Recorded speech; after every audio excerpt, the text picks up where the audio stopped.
Mike here with Jeff at Fiberglass Farms, and figured you guys might appreciate a little video tour of current cars that are here. Starting to the front, moving left to right, we have a Woodle Wildfire, another Debonair, and a Kaiser. If you haven't caught on yet, Jeff loves his Kaisers, so there are several. Big fan of the Kaiser Dragon, which you'll probably see a handful of here, and several of which are also back at home.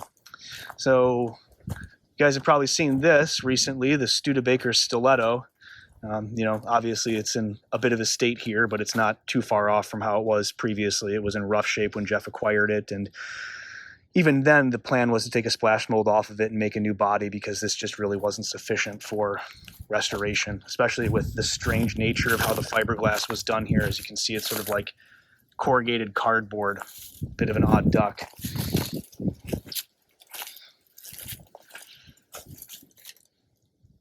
We've got another Kaiser over here, which you'll see several of. I think this is a Venus. I don't remember what's on top of it in two pieces. That might be a Grantham Stardust. We have a Bangert Manta Ray, front end of a Debonair leaned up against it.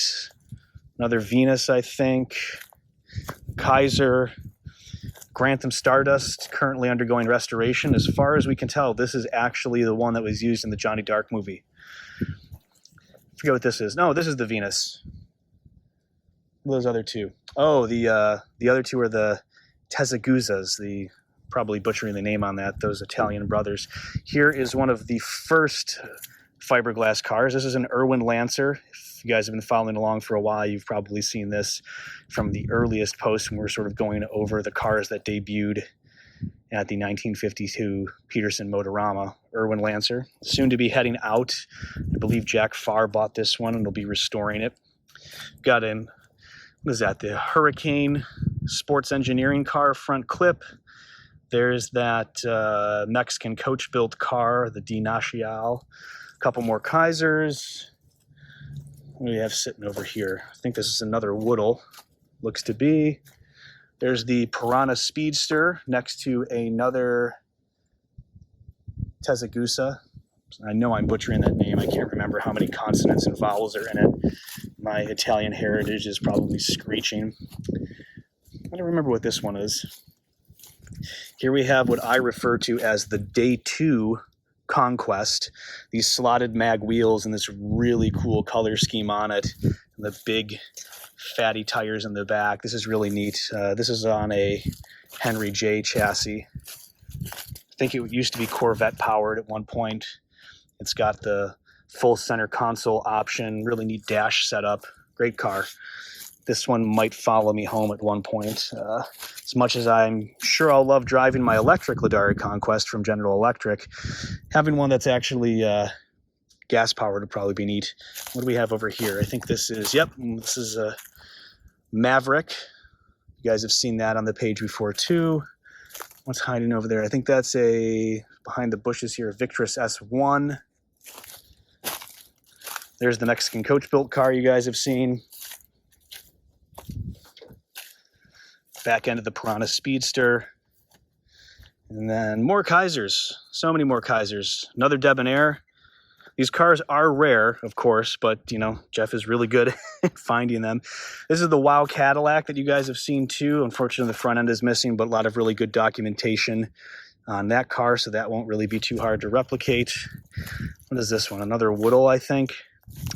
And this is the Luckenbach, which is one of two cars that Jeff presently has for sale. So depending on the order of this video getting posted, we might have just posted the history of this car and announced its sale, or this might be a preview of the history of the car and its sale. But really cool, one of one car, beautiful motor in it that was never started. It's pretty much brand new.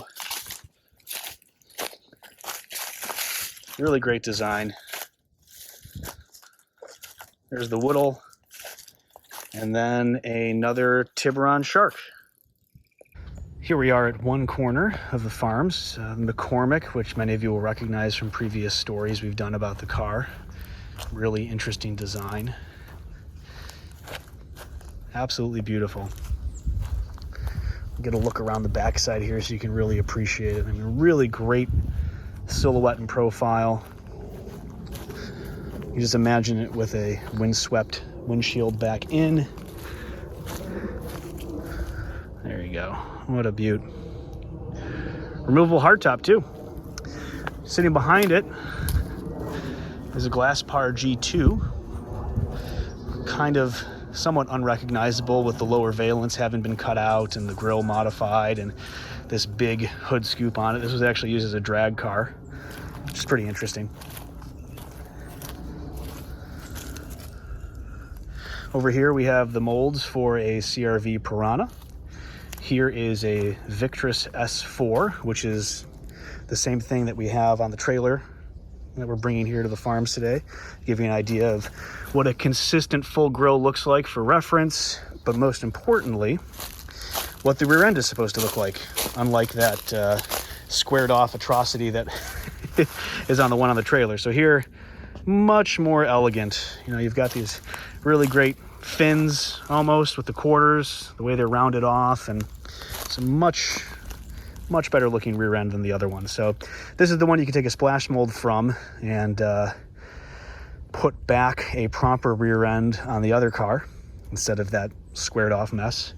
And then this here is a 1957 Buyers SR100, which is actually one of 2 cars presently for sale in addition to the Luckenbach. So we'll give you a little overview of this, just give you some familiarity with the car in addition to the photos. This one's neat. It definitely had some kind of really cool paint job on it at one point. You can see here some evidence of pinstriping and some of this sort of like faded color scheme. Must have been really quite the looker. Great interior, nice sized cockpit, very sporty. Like I said, this one is one of 2 cars presently for sale, the other being the Luckenbach Special, which is a 1 of 1. But from those who've been following along for a while, you'll know that in the 1957 Road and Track article, John Bond called this one of the most beautiful sports cars ever designed, or something to that effect. I might be paraphrasing, but you get the idea. And personally, I think he was dead on in saying that. I mean, it's just a gorgeous design, very desirable. And then again, for those who have been following along, this is the same car that we saw for that finished one, the blue with the silver stripes that Guy Durkin restored and recently sold.